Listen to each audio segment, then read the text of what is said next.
Hi හැමෝම ආදරයෙන් පිළිගන්නවා මගේ YouTube channel එකට. මම අද විශේෂ වීඩියෝ එකක් ඔයාලා වෙනුවෙන් අරගෙන ආවා.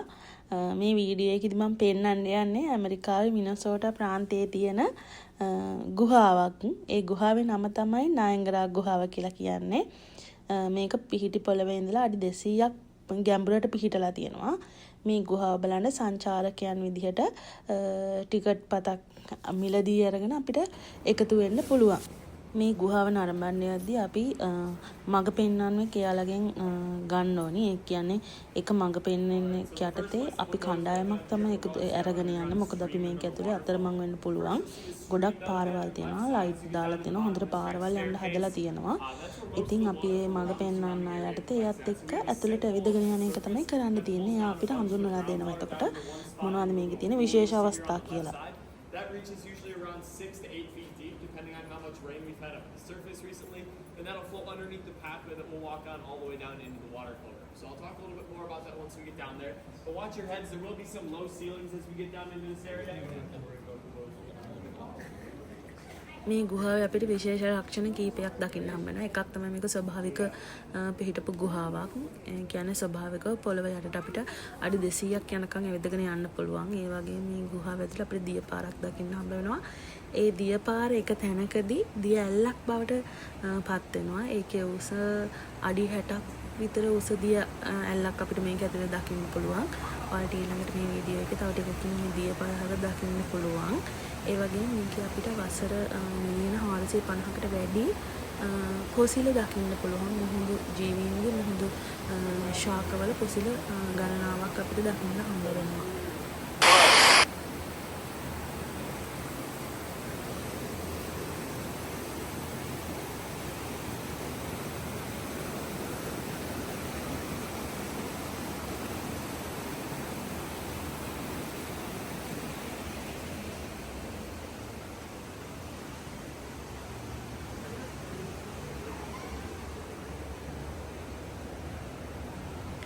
ඔයාලට ඊළඟට ඔය දකින්න හම්බ වෙන්නේ මේ තමයි අර මම කලින් කිව්ව අඩි 60ක් විතර උස දිය ඇල්ල. ඇත්තටම ඉතින් මේක හරිම පුදුම සහගතයි. මොකද අඩි 200ක් විතර පොළොවට මේ වගේ දිය ඇල්ලක් අපිට දකින්න තියෙනවා කියන එක හරිම විස්මයජනකයි වගේ තමයි කියන්න තියෙන්නේ. හරිම ලස්සනයි. ඒ වගේම ශබ්ද දෝංකාර දෙනවා. හැමෝම වගේ මෙතන රස විඳ කියලා මට කියන්න පුළුවන්. මේ ගුහාව බලන්නේදී අපි ටිකට් එකක් මිලදී ගන්න ඕනේ. ඒකෙදි ලොකු අයට ඩොලර් 20ක ටිකට් එකකුත් ඒ වගේම පොඩි අයට කියන්නේ අවුරුදු 3ක් 12ක් අතර අයට ඩොලර් 12ක ටිකට් එකකුත් මිලදී ගන්න ඕනේ. මේක ගොඩාක් වැහි දවස් වලට මෙයාලා මේ ටුවර් එක එක්කගෙන යන්නේ නැහැ. මොකද මේ වැස්සත් එක්ක මේ වතුර පාර වැඩි වෙන්න පුළුවන්. ඒ වගේම උඩින් වතුර වැටෙනවා. අපි ගොඩක් අය බාගෙට වගේ තෙමිලා හිටියේ. අපි ගිය දවස් වලට කලින් දවස්වල ටිකක් වැස්සත් එක්ක මේ අර ගල් දිගේ වතුර පල්ලෙහාට බේරෙනවා, බින්දු බින්දු වැටෙනවා. ඒ හින්දා මේ හරිම අර තෙත පරිසරයක් තමයි ඇතුලේ තිබ්බේ. මේ අවස්ථාවේදීත් එයා කරන්නේ එක එක පොසිල වර්ග ඒ ගුහාවේ තියෙන එක එක ලක්ෂණ අපිට කියලා දෙනවා. අපි තනියම ගියා නම් ඇත්තට මේවා ගැන දන්නේ නැහැ. අපි බලලා එනවා එහෙමයි. ගයිඩ් කෙනෙක් එක්ක ගිය එකෙන් උනේ එයාලා දන්න හැම දෙයක් මේ ගුහාවේ තියෙන විශේෂ ලක්ෂණ ටික ඔක්කොම අපිට එයා එකින් එක පැහැදිලි කරගෙන තමයි ඔක්කොම එක්කගෙන ගියේ. Even though this looks muddy, it's a smooth, wet, solid rock. So this would feel just like that little piece of the stalactite that we had sitting upstairs on that little pedestal in the waiting room that we saw before. The way this forms is when rainwater comes down to the ground, it picks up a mineral called calcite. And as it drips onto the rock face here, it leaves the minerals behind in thin layers across the rock and allows that to slowly grow over thousands and thousands of years. That's the same process that forms most of the things we'll see throughout the tour, like the stalactites and the stalagmites as well. අවුරුදු දහස් ගාණක් තිස්සේ කැල්සයිට් කියන khනිජය මේ ගල් දිගේ ගලාගෙන ඇවිල්ලා තමයි ලස්සන්ට එක එක විදිහට මිදිලා තියෙන්නේ. ඒක තමයි ආයතන විස්තර කරන්නේ. ඔය වගේ අවස්ථා කීපයක්ම අපිට මේ ගුහාව ඇතුලේ දකින්න හම්බ වෙනවා. ඔය තියෙන අපි යන පාර ඇත්තටම මේ සංචාරය කරන්නට හොඳට යන්න පාර හදලා තියෙනවා. ඒ වගේම තමයි ලයිට් දාලා පාරවල් වලට හොඳට එළිය දීලා තියෙනවා. මොකද අනතුරු වෙන්න පුළුවන්. මේ අවස්ථා ඔක්කොම මඟ හැරලා තියෙනවා. ඒ අතින් හොඳ ආරක්ෂිතව අපිට මේ ගුහාව ඇතුලේ බලන්න යන්න එන්න පුළුවන්.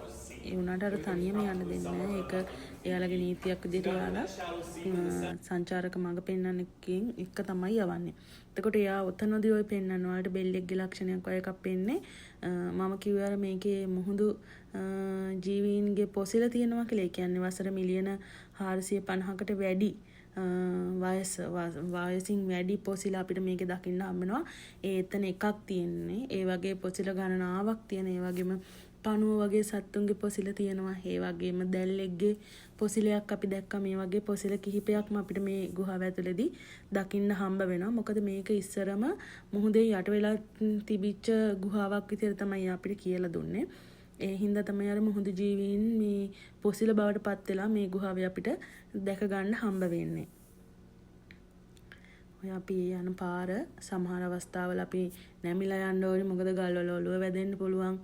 හැම වෙලෙම අවධානයෙන් ඉන්න ඕනේ. සමහර තැන්වල අපිට පඩි පෙළවල් යකඩෙන් හදලා තියෙන ඒ තැන්වලත් හොඳ බලාගෙන යන්න ඕනේ. මොකද තෙමිලා තියෙන්නේ. ඒකට ඉස්සලා අනතුරු වෙන්න පුළුවන්. ඒ වගේම ඔළුව ගැන බලන්න ඕනි. සමහර තැන්වල පාර හරිම පටුයි යන්න තියෙන ගුහාව ඇතුලේ. එතකොට අපි එක එක්කෙනා හැරිලා වගේ යන්න තිබ්බ අවස්ථාත් අපිට හම්බ වුණා. ඒ වගේම මේ අපි එක සංචාරක කණ්ඩායමක් විදිහට තමයි අපි කියේ. Formations, just like we've been seeing all throughout the tour so far. We also have more of those ribbon stalactites growing right up there as well. One thing that's interesting about all these calcite formations is that they're fluorescent. So if you take a black light and shine it on there, they actually glow this kind of greenish blue color. And then what's more interesting is these are also phosphorescent. So if you hold the light up right here, then you take that away, it continues to hold on to that light and it glows for a few seconds. So that allows you to draw on the rock face and just have it fade away after a couple of seconds. So pretty much anything you see throughout the tour, it's this kind of shiny whitish or yellowish color is able to do this. This particular formation just works better than most of them do.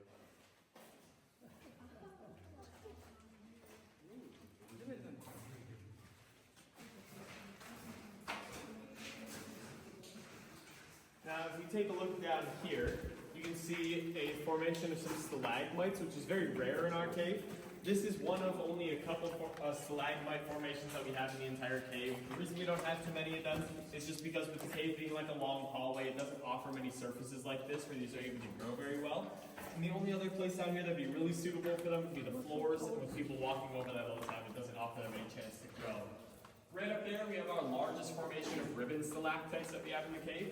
Now, if a stalactite and a stalagmite manage to grow enough that they eventually meet, they can connect and form what's called a column. විදිහට අපි ගුහාව ඇතුලේ ඇවිදගෙන ගියා. මේ ගුහාවේ අපිට තව තැනක් පෙන්වුවා. ඒ විවාහ උත්සව ගන්න පුළුවන් තැනක්. එතන පොඩි බංකු කීපයක් එක්ක විවාහ ක්‍රිස්තියානි ක්‍රමයේ විවාහ උත්සවයක් ගන්න පොඩි ඉඩක් තිබ්බා. මොකද මේ රටවල වල මිනිස්සු අර වෙනසකට කැමති හින්දා වෙන්නේ නැති මම හිතන්නේ. මේ වගේ තැන්වලත් ඉස්සර කාලේ විවාහ උත්සව ආරම්භ තියෙනවා. හැබැයි මෑතකදී එහෙම ගත්ත බවක් එයා අපිට කිව්වේ නෑ.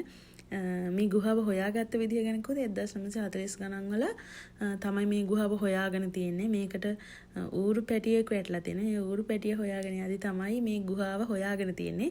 ඇත්තට මේක රජයේ ආයිතිය තියෙන එකක් නෙවෙයි. මේක පොදු ඉඩමක තියෙන පෞද්ගලික ඉඩමක තියෙන හින්දා මේක පෞද්ගලික දේපලක් විදිහට තමයි යන්නේ. ඉතින් එයාලා තමයි මේක මේ විදිහට පවත්වාගෙන නඩත්තු කරගෙන යන්නේ.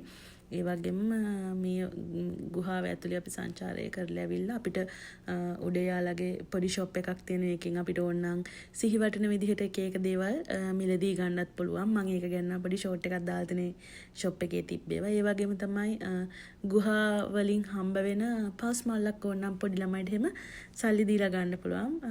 මට මතක විදිහට ඩොලර් 5ක් 10ක් වගේ තමයි උනේ පාස් මල්ල.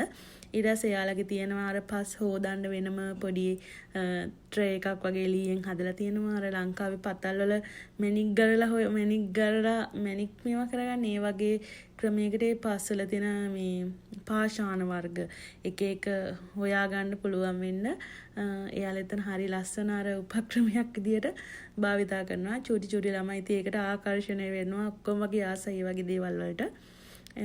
ඉතින් මේ වගේ විවිධ ක්‍රම ඔස්සේ මෙයාලා සංචාරක ආකර්ෂණය දිගටම පවත්වාගෙන යන්න උත්සාහ කරලා තියෙනවා.